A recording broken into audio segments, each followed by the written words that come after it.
चीखते रहेंगे डिबेट में आगे हिंदू मुसलमान हिंदू मुसलमान। कितनी बार कह चुका हूं हमको बुलाओ भाई डिबेट में, नहीं बुलाते। देख रहे हो इंडिया टीवी वाला कैसे काट काट के हमको दिखा रहा है 3-4 दिन से, कल तक परसों तक।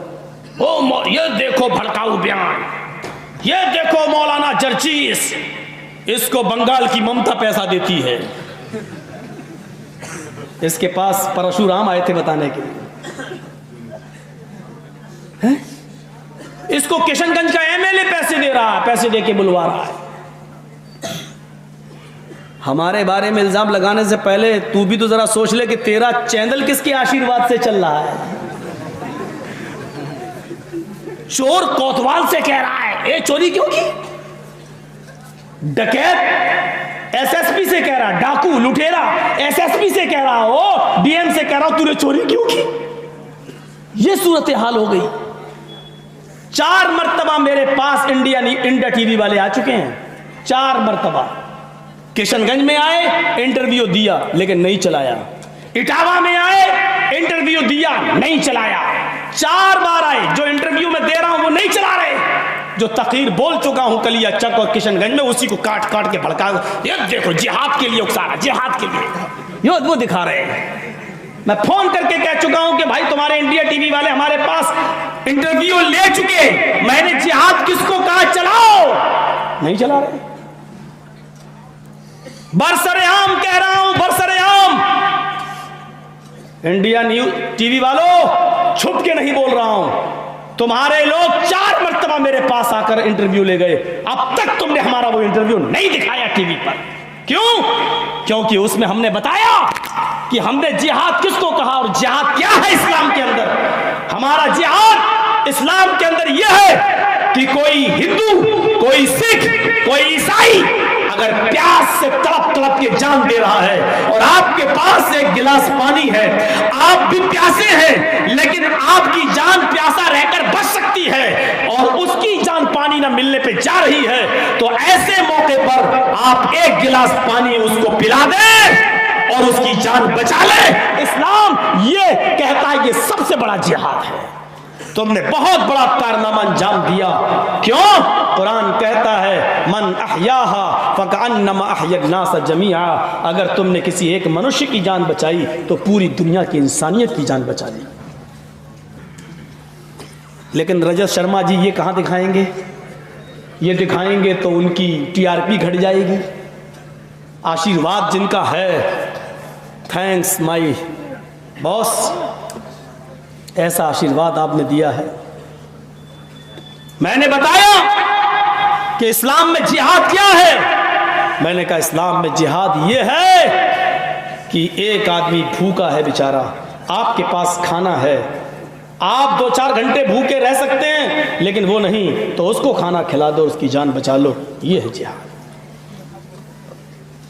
हॉस्पिटल में कोई गैर मुस्लिम बीमार है, उसकी जान जा रही है, उसको एक बोतल ब्लड की सख्त जरूरत है, आपका ब्लड उसके ब्लड से टच हो रहा है, मिल रहा है, आपका गिरोह उसका गिरोह एक है, तो ऐसे मौके पर आपके लिए सबसे बड़ा जिहाद यह है कि आप अपने बदन से एक बोतल ब्लड निकाल कर उस गैर मुस्लिम को दे दें, चाहे वो हिंदू हो, सिख हो, ईसाई हो, जैनी हो, बुद्धिस्ट हो, कोई भी हो, पारसी हो, आप उसको देकर उसकी जान बचा लें। ये सबसे बड़ा जिहाद है इस्लाम के अंदर, क्योंकि आपने एक इंसान को नहीं, पूरी मनुष्य, पूरी मानवता को बचाया है, पूरी इंसानियत को बचाया है। यह है जिहाद। हमने इंटरव्यू दिया उनको लेकिन नहीं दिखा रहे हैं। मत दिखाओ, लेकिन आप ये सोच लो कि हमारे चैनल पर नहीं दिखाया जाएगा तो कहीं चलेगा ही नहीं। आजकल अल्लाह ताला ने इतने रास्ते पैदा कर दिए हैं कि तुम नहीं दिखाओगे, दूसरे लोग दिखा देते हैं। इतना मैं मशहूर था नहीं जितना कर दिया इसने। तसव्वुर करो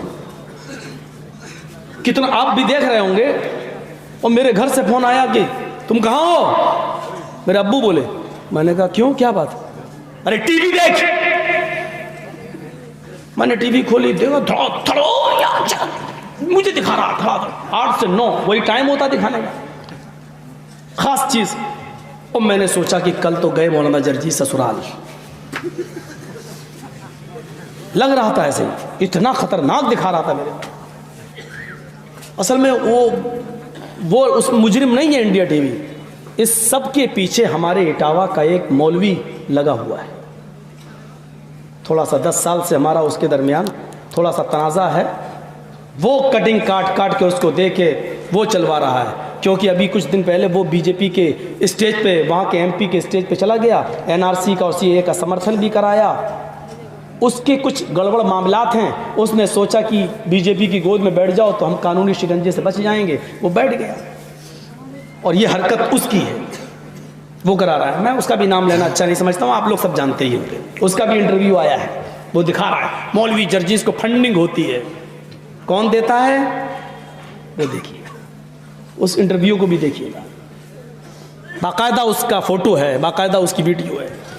इस घर को आग लग गई घर के चिराग से, ये हालत है आज।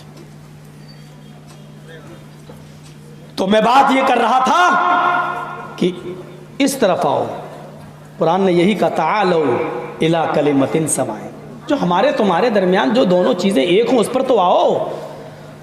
जो चीजें हमारे तुम्हारे दरमियान नहीं है, मिल बैठकर उन पर भी निपट लेंगे, लेकिन जो चीजें एक हैं उस पर तो आओ। तालो इला कलिमतिन सवाइन बैनना व बैनकुम। देखिए अल्लाह ने नमाज पे नहीं कहा, रोजे पे नहीं कहा, हज पे नहीं कहा, कलमे की बुनियाद पर कहा इला कलिमतिन सवाइन बैनना। जो कलमा तुम्हारा है वो हमारा है, इस कलमे की बुनियाद पर तो पहले एक हो जाओ। आज हो गए ना हम सब लोग, कम से कम मुसलमान तो एक हो गए। आज से चंद दिन पहले का क्या हाल था मालूम है ना आपको? तेरे पीछे मेरी नमाज नहीं, मेरे पीछे तेरी नमाज नहीं, यही होता था ना। अच्छा तेरा जनाजा फला ने पढ़ा दिया, पूरे गांव का निकाह टूट गया। पूरे गांव के निकाह होते थे, हमने वो दिन भी देखे। 80-80 साल का एक बुड्ढे से पूछ कहाँ जा रहे हो? हम भी जनाजा पढ़ लिए थे, हमारा भी निकाह टूट गया, मौलाना साहब दोबारा निकाह पढ़ा रहे हैं, जा रहे हैं दोबारा। हमने कहा 80 साल के बुढ़े से अब तुम तो किसी काम के नहीं रह गए, तुम निकाह करा के क्या करोगे? कहता भाई रहना तो पड़ेगा अपनी बीवी के साथ। मैंने कहा ओफो ये हाल था, 80-80 साल के बुढ़ों ने दोबारा निकाह पढ़वाए। लेकिन आज कोई जिक्र नहीं कर रहा, क्यों? मौलवी जर्जीस और हम जैसे तमाम मौलवी लोगों को एक प्लेटफार्म पे लाते हैं कि कोशिश करते गए, नहीं आए। मोदी जी ने ऐसी ठोकर मारी, सब एक प्लेटफार्म पे आ गए। हाँ, अल्लाह ताला कभी कभी कैसे लोगों से काम ले लेता है। कितना बड़ा काम, मोदी जी खुश होंगे कि हमने सीए और एनआरसी लाए, लेकिन रात में नींद नहीं आती होगी कसम से उनको कि ये तो मुसलमान एक हो गया। हम तो इनको लड़ाते थे, झगड़ाना, इनको तो अलग करना चाहते थे। ओहो कितनी, वो कह नहीं पा रहे हैं, ना हलक में ना पेट में निकल पा रहे हैं, ना थूक पा रहे हैं बेचारे। करें क्या? ये क्या हो गया? एक लात पड़ी जरूर हमारे खिलाफ, लेकिन उस ठोकर ने हम सबको एक प्लेटफार्म पे लाके खड़ा कर दिया। जो लोग कल हमारी तकरीर नहीं सुनना चाहते थे, वो कह रहे हैं कुछ भी हो, वही एक आदमी है मौलाना जर्जीस जो बोल रहा है। तुम तो बोल रहे हो मेरे बाप की बेचारी तबीयत देखो कैसी खराब है। बोलते क्यों मेरा इलाज करा रहा है? जहर दे दे हमें मार डाल, तू ही रह गया एक ठेकेदार। और मौलाना मुतीउर रहमान साहब मदनी ने कल भी मेरा टाइम ले लिया। अब कल कहाँ है पता नहीं, एनआरसी सीए को लेके कल कुछ एहतजाज हो रहा है, उसमें मेरा नाम भी डाल। मौलाना आप आ रहे हो, हमारी खुशनसीबी है, लोग कल भी मेरा नाम डाल दिए। एक कलमे की बुनियाद पर हमें और आपको, हम तो गैर मुस्लिमों से भी कहते हैं, यहूदी और ईसाइयों से आओ। अच्छा, जिस तरीके से ये कलमा सबके यहाँ है, उसी तरीके से मोहम्मद रसूलुल्लाह जो आखिरी नबी हैं, उनका नाम भी हर जगह है। कहां कहां इनकार करोगे तुम? कलमा ला इलाहा इल्लल्लाह नहीं पढ़ रहे हो, एकम ब्रह्मा द्वितीय नास्ते पढ़ रहे हो, चलो वही पढ़ लो, बात तो वही हो गई। हम तो कह रहे हैं बात तो वही हुई। मौलाना जर्जीस अगर कलमा पढ़ता ला इलाहा इल्लल्लाह, हमें सवाब मिलेगा।